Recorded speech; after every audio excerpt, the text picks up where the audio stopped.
October 19, 2022, when Russia attacked Ukraine.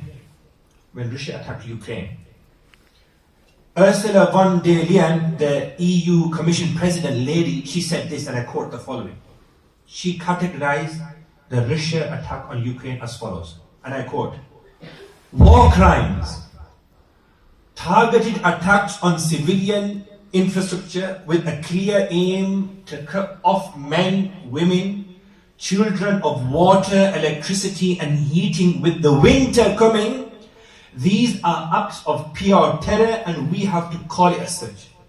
This is the moment to stay the course and we will back Ukraine for as long as it takes.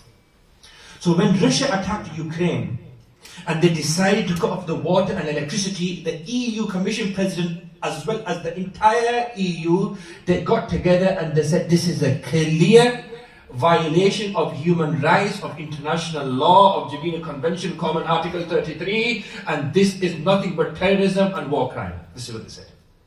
And rightly so. 1 year later, Israel Defense Minister Yoav Gallant, he said, and I quote, "We are imposing a complete siege on Gaza. There will be no electricity, no food, no water, no fuel, everything will be closed. We are fighting against human animals and we are acting accordingly." There is a big difference between this statement and Russia's attack. When the Russia attacked, it was not classified as an occupier. Yes?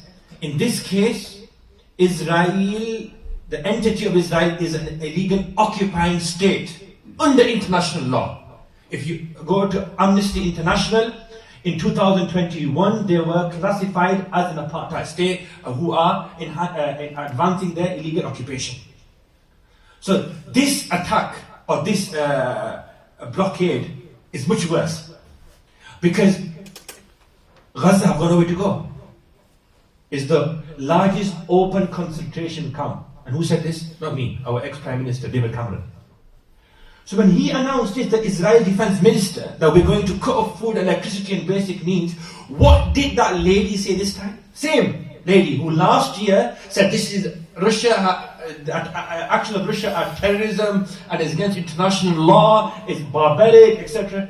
Now she says, and I quote, "Israel has the right to defend itself. The EU stands with Israel."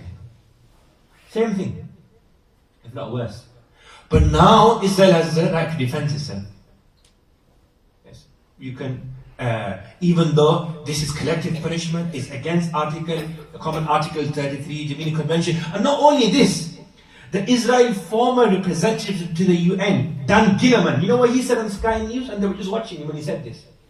When approximately 3,000 or 4,000 children had died at that point, now it's exceeded 7,000 or 8,000 children alone.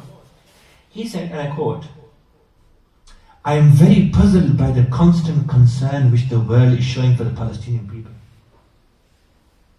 I am very puzzled by the constant concern which the world is showing for the Palestinian people." Allahu Akbar. Yani, children are getting massacred